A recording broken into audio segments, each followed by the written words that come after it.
รูได้นำเสนอวิธีการทำชั้นวางกระถางปลูกต้นไม้นะครับแบบ4ชั้น4ขั้นด้วยท่อ PVC ผ่านมาแล้วเพื่อนๆบางท่านอาจจะยังไม่ได้เคยเข้าไปชมแล้วก็ขอบอกว่าอยากให้ครูทำแบบ3ชั้นให้ดูจริงๆแล้วครูทำแบบ3ชั้นไว้แล้วนะครับคลิกขึ้นไปดูด้านบนได้นะครับ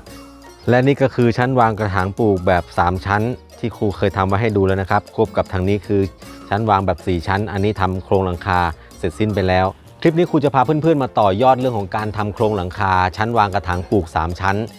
เพื่อเป็นทางเลือกให้เพื่อนๆอีกทางเลือกหนึ่งนะครับไปทำข้างในกันเลยครับมันร้อนมากวันนี้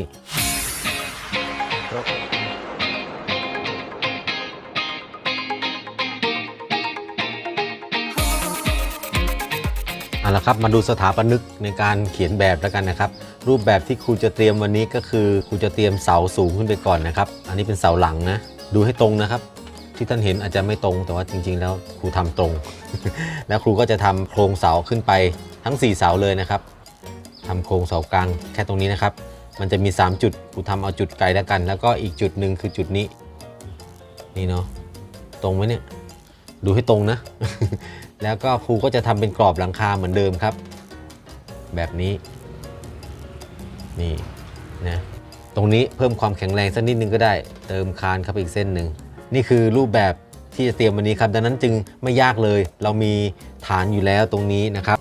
ทีนี้ความสูงของตรงนี้ทั้งหมดทั้งสิ้นนี้นะครับบอกไว้ก่อนว่าครูลองผิดลองถูกมาแล้วนะดังนั้นเนี่ยไม่ต้องห่วงว่าจะขนาดนู้นขนาดนี้นะครับถ้าไม่มั่นใจก็ลองดูเองแล้วกันนะครับตรงนี้ครูจะกำหนดไว้ที่ 91.5 ไม่ได้กำหนดหรอกนะครับวัดไว้ต้องตัดเส้นนี้นะครับนี่ที่จะมาเสียบกับตรงนี้2ท่อนเตรียมกันเลยครับ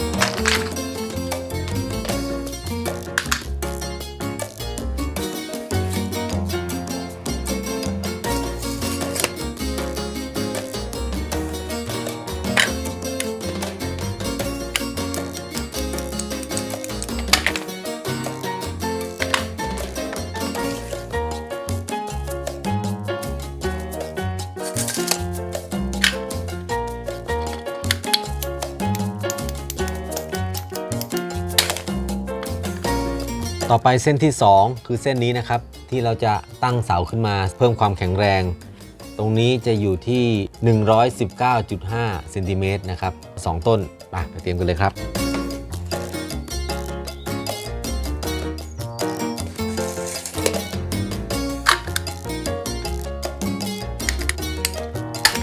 และตรงนี้นะครับเสาต้นหน้าต้นนี้ความสูงอยู่ที่ 145 เซนติเมตรอีก2ท่อนเช่นกันนะครับ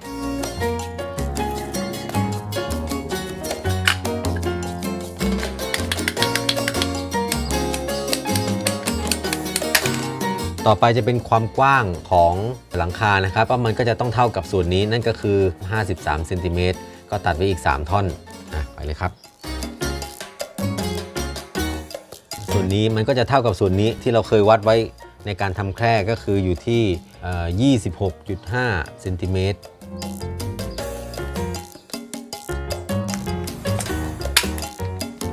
และส่วนนี้เราก็จะตัดอยู่ที่ 58 เซนติเมตรนะครับ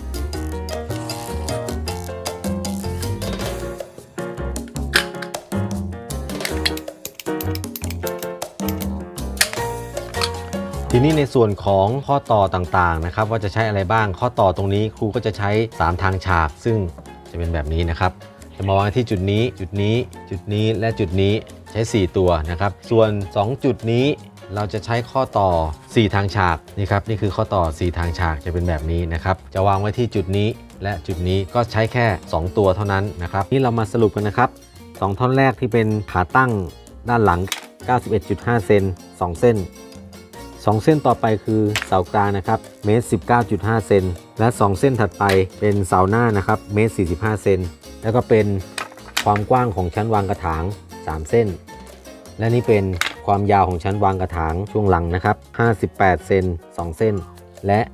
26.5 เซนอีก2เส้นนอกจากนี้ช่วงข้อต่อนะครับจะมี4ทางฉาก2อันและ3ทางฉาก4อันอย่างนี้นะครับส่วนของโครงหลังคานี้ซื้อท่อ PVC มาทั้งหมด3ท่อนก็จะเหลืออยู่แค่นี้เส้นยาวนี้ก็จะเหลือประมาณเมตร 40 เซนนะครับ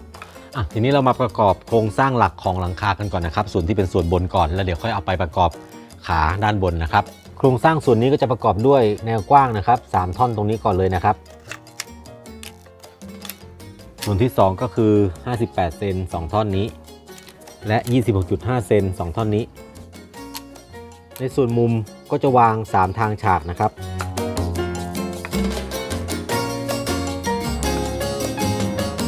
และในส่วนต่อตรงกลางก็จะใช้4ทางฉากในการต่อ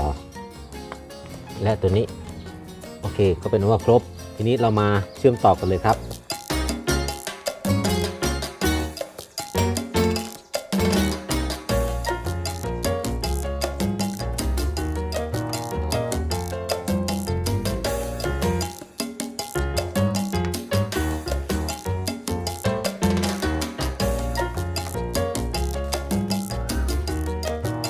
โครงสร้างก็จะออกมาแบบนี้นะครับเป็นแนวหลังคาแบบนี้เราก็ออกแรงกดทุกส่วนให้ตึงมือนะครับเอาพอตึงมือเท่านั้นนะ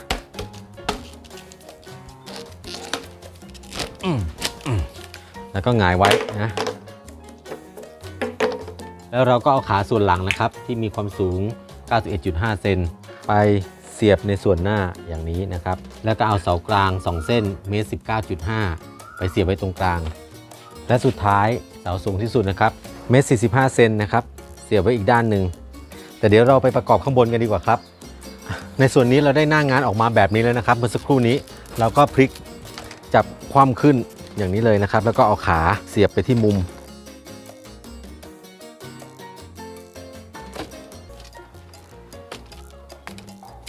ออกแรงกดซะหน่อย